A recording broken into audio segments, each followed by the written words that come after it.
Thousands of Canadians fought and died during the brutal battles of the Italian Campaign, a grueling 20-month Allied operation to weaken the German forces in the Second World War.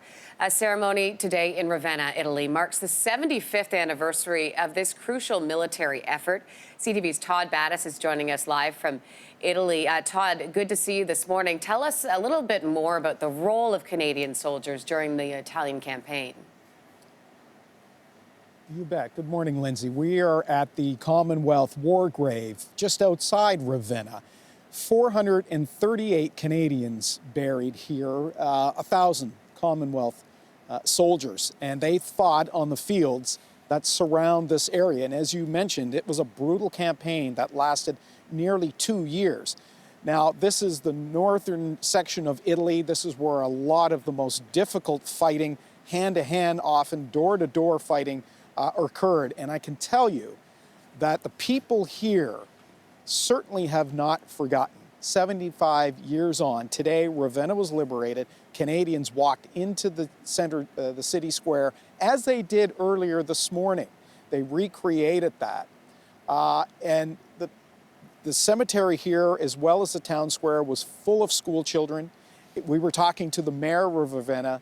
He was telling me that this is something that they learn in school. They study the individual soldiers. They know the contributions Canadians have made. And it was quite heartening for the 15 veterans who returned here to Italy. They've been here all week touring different cemeteries and battlefields. To have the children come up to them and say in their best English, "It's a pleasure to meet you. Thank you for your service." It was quite a week. I want to go back to something you just mentioned about, hand-to-hand combat. When we think about some of these smaller Italian towns and how narrow some of the streets are, and you think about taking yourself back to that time, and it's not, a lot of the times it's not open spaces where, the battles were happening. You were winding corners and you were literally coming face to face with the enemy. Talk to us a little bit about that.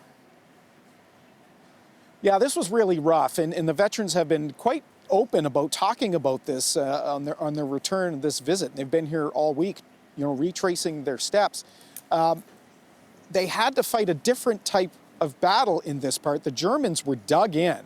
They had a lot of time in this section of Italy, so they were really fortified, crossing rivers, crossing mountains and hills, incredibly difficult. Well, one of the soldiers I was talking to last night, William Stoker, was telling me what made it particularly difficult is that you had a lot of civilians. And instead of marching as a unit, oftentimes you were going off in small groups and you would go door to door. You had to fight it differently because you didn't want to have mass civilian casualties. You were trying to protect the Italians who lived in these communities. So it was a very different type of war, and it made it much more difficult. And imagine Ortona, that went on for a month. And it never seemed to end. The veterans who were here will tell you they're quite surprised in some cases that they survived, because it was that tough, it was that bloody, and all you have to do is walk along and look at these headstones. I looked at one, a young fellow from Nova Scotia, James Jones. He was killed today, 75 years ago, 25 years old, and every headstone tells a similar story. Well, thank you for bringing the story to us, Todd Battis, this morning. We appreciate your time. Thank you. Thanks for watching. If you like this, be sure to subscribe here. And you can check out more Your Morning videos right here.